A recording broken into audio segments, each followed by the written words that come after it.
কবর থেকে উঠিয়ে পুড়িয়ে ফেলা হয়েছে নুরাল পাগলা নামের এক ব্যক্তির লাশ। এমন ঘটনায় সরগরম সামাজিক যোগাযোগ মাধ্যম থেকে শুরু করে খবরের পাতা। রাজবাড়ী জেলার ঘাট গোয়ালন্দ থানা এলাকায় ঘটনাটি ঘটেছে। কিন্তু কেন নুরুল হক ওরফে নুরাল পাগলার লাশ কবর থেকে উঠিয়ে পুড়িয়ে ফেলল বিক্ষুব্ধ জনতা? প্রতিবেদনে থাকছে বিস্তারিত। গণমাধ্যমের তথ্য বলছে, জীবদ্দশায় নুরুল হক ওরফে নুরাল পাগলা নিজেকে ইমাম মাহাদির প্রচারক বলে দাবি করতেন। এমনকি কখনো কখনো নিজেকে ইমাম মাহাদি দাবি করতেন তিনি। মূলত ৮০ দশকের শেষের দিকে এসব দাবির মধ্য দিয়েই তিনি আলোচনায় উঠে আসেন এবং তীব্র জনরোষের মুখে ১৯৯৩ সালে এলাকা ছেড়ে চলে যান বলে জানা যায়।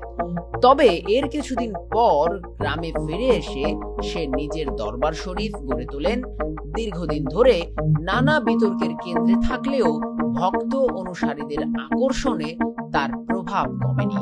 কারণ তিনি নিজের ইমাম মাহাদি তত্ত্ব প্রচারের পাশাপাশি ভক্তদের মাঝে নামাজ ও বাবা মায়ের সঙ্গে ভালো ব্যবহারের পরামর্শ দিতেন, যে কারণে সাধারণদের কাছে নুরাল পাগলার কিছুটা গুরুত্ব ছিল। তবে বিতর্কের শুরুটা হয় গত ২৩ আগস্ট নুরাল পাগলার মৃত্যুর পর, যখন মাটি থেকে প্রায় ১২ ফুট উচ্চতার বেদিতে তার কবর বানানো হয়েছিল। তাই নয়, সেই কবর মূলত কাবা শরীফের আদলে তৈরি করাকে ঘিরে, যা সাধারণ ধর্মপ্রাণ মুসলমানদেরকে চরমভাবে ক্ষুব্ধ করে তোলে।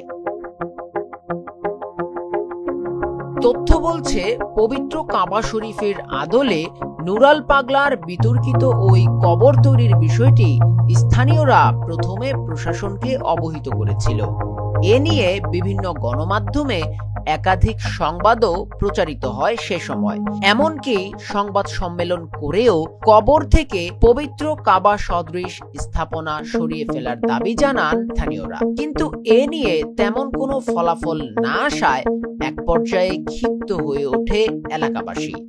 শেষমেশ গত ৫ সেপ্টেম্বর শুক্রবার জুমার নামাজ শেষে মুসল্লিরা জড়ো হয়ে গুড়িয়ে দেয় নুরাল পাগলার কবর। সেই সাথে ১২ ফুট উঁচু কবর থেকে লাশ বের করে এনে আগুনে পুড়িয়ে দেয় বিক্ষুব্ধ জনতা। আর এই ঘটনায় তৈরি হয়েছে মিশ্র প্রতিক্রিয়া। কবর থেকে উঠিয়ে নুরাল পাগলের লাশকে এমন পুড়িয়ে ফেলার ঘটনাটিকে কেউ কেউ ইসলাম পরিপন্থী কর্মকাণ্ডের আস্তানা গুড়িয়ে দেয়া হয়েছে বলে দাবি করেছেন। আবার কেউ বলছেন লাশ পোড়ানোর বিষয়টি চরম বিভৎসতা। তবে এ ঘটনার পেছনে যে প্রশাসনের চরম ব্যর্থতা রয়েছে তা একেবারেই স্পষ্ট।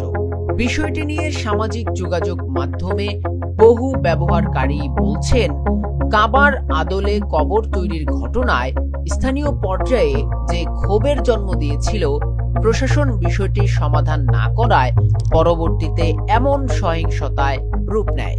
আর এই সহিংসতায় একজন নিহত হওয়ার খবর পাওয়া গেছে। অন্যদিকে কবর থেকে লাশ উঠিয়ে পোড়ানোর ঘটনায় ৩৫০০ অজ্ঞাত আসামির বিরুদ্ধে মামলা করেছে পুলিশ।